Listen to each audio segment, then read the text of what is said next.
There is still one or two that are still missing. So the names they've given, most of the people that they have given are lance corporals and sergeants from the Navy and other branches of the military. So far they have made about 4 arrests, including the alleged ringleader. But there is also two that are still on the run, according to the government statement. Were any of these or all of these people that they named, do they have connections to the former president? Well, that is not clear. Like I said, we don't know much, but most of, I think the Sana, the leader, was a student at the UTG, and the other guys were also students from the university. So we don't know what sort of connection they have with the former president.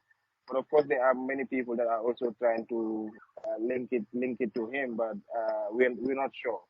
Well, how would you describe the political situation right now in the Gambia? Yes, the political situation is calm. Of course, polarized. There is a lot of politicking going around. There are also challenges around issues of transitions that was set up by this current government, particularly on issues of a constitution and all those things. I think people are likely frustrated about the limited progress that have been made so far since the departure of the Jammeh. There's still no constitution, security sector reform also. Just this, a lot of people are blaming this recent incident perhaps on the lack of reform in the security sector as well. So there are a lot of those issues that are still pending that needs to be done.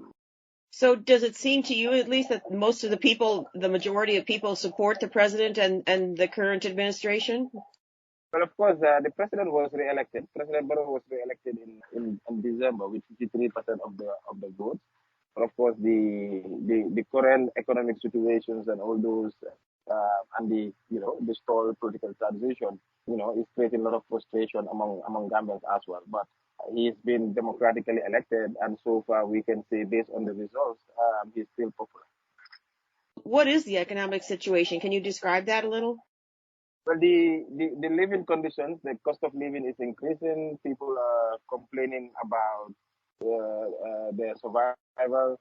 We've also seen the issue of corruption. Just a few weeks ago, the parliament demanded that the National Disaster Management Agency, for instance, return some millions that were supposed to be given to the public through the COVID-19 funds. So the issue of corruption is also being seen to be very, very visible under the Barrow government, and so these are also points to issues where people are frustrated about the situation, and they are talking about it, and particularly on social media. How strong is the opposition party or parties there? Well, they are very strong since the change of government. Since the departure of Jammeh, we have seen improve in our political situation in terms of the political party engagement.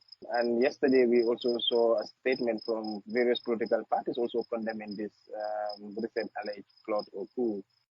Is there anything I didn't ask you that you think is important to point out right now in the Gambia? Now, I think we are still, like I said, we are still waiting to hear on this particular issue from the government. But there's also different narratives, people saying that it perhaps might be something that has been cooked up by the government for prolonging the stay of ECOWAS. But I think generally also what is evident is that people do not really want coup d'etats. People are calling on government to ensure that security sector reform is fast-tracked, to ensure that the military in particular is reformed and put under democratic civilian control.